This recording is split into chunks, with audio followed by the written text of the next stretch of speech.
There was a peace deal. It had a name. It had signatures. It was supposed to end a war. Then, in less than a month, it collapsed completely. In a single 24-hour period, global oil prices spiked 9%. That is the sharpest, fastest jump the market has seen in months, immediately stripping billions of dollars in value out of the global economy. That massive macroeconomic shock is already trickling down to the local level. Consumers pulling up to the pump are suddenly facing prices pushing past $6 a gallon. Every cent of that increase traces back to this geographical bottleneck. Right now, an armada of commercial oil tankers is stalled just outside the Strait of Hormuz, refusing to pass through. The strange part about this panic is that Washington and Tehran signed a 14-point ceasefire agreement exactly 40 days ago. Yet despite those signatures, the U.S. military just conducted heavy bombing raids against 140 separate Iranian military sites across a single night.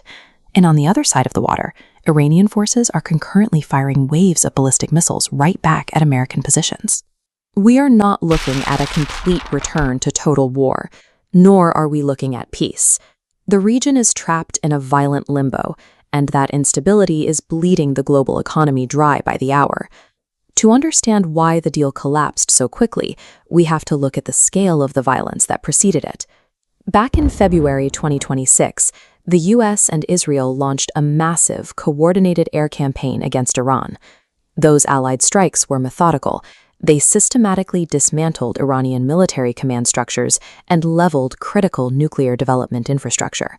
Then, the regime suffered a completely different kind of blow. Iran's supreme leader, the man who held absolute authority over the country for over 3 decades, was killed.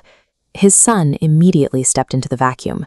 A relatively unknown figure was suddenly handed total control of a complex theocracy while taking fire on multiple fronts. By June, the new leadership sought a pause. They sat down with the U.S. and signed a 14-point memorandum to freeze all hostilities. The ink lasted barely a month. By early July, the entire framework unraveled. Iranian forces actively broke the terms of the deal. They bypassed military targets entirely and began systematically firing on unarmed commercial ships navigating the Gulf. This wasn't random aggression. A fractured, untesting regime decided to squeeze global trade routes to test exactly how much leverage it really holds over the West. The United States immediately responded with a dual-track approach. The first track relies entirely on massive military force to reestablish boundaries. Over a 48-hour window, U.S. Central Command executed more than 170 precision strikes, erasing drone bases and naval infrastructure along the Iranian coast. This map tracks the retaliatory missile trajectories fired by Iran's Revolutionary Guard directly back across the water. Those flight paths terminate at specific Allied positions, with U.S. military bases in Kuwait and Bahrain absorbing the brunt of the impacts. But running parallel to those missile tracks is the second track of this conflict. Frantic, high-level diplomatic backchannels are operating right through the bombardments. Officials from Oman, Qatar, and Pakistan have stepped in to mediate. They are actively working the phones, trying to drag both combatants back to the negotiation table. This is the reality of violent negotiation. Both sides are authorizing devastating strikes in the exact same hour they are exchanging diplomatic cables.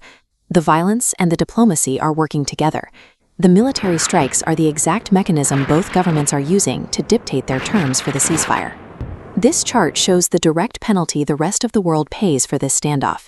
As the volume of successfully shipped oil plummets, global fuel costs climb sharply in response. The entire global market is currently balancing on this hybrid conflict, and the equilibrium is remarkably fragile. If the back channels hold, the regional mediators might successfully cool the violence down and restore the June memorandum. But if a single miscalculated strike sinks an American vessel or hits an Iranian population center, the diplomatic track disappears. A total, indefinite shutdown of the Strait of Hormuz would choke off 20% of the world's oil supply, triggering massive, unstoppable inflation across every major economy. Modern conflicts rarely toggle cleanly between total war and total peace. Right now, both are happening simultaneously, teetering on an edge that could collapse at any second. Hey one, I hope you enjoyed today's video. Comment down your views and follow for more.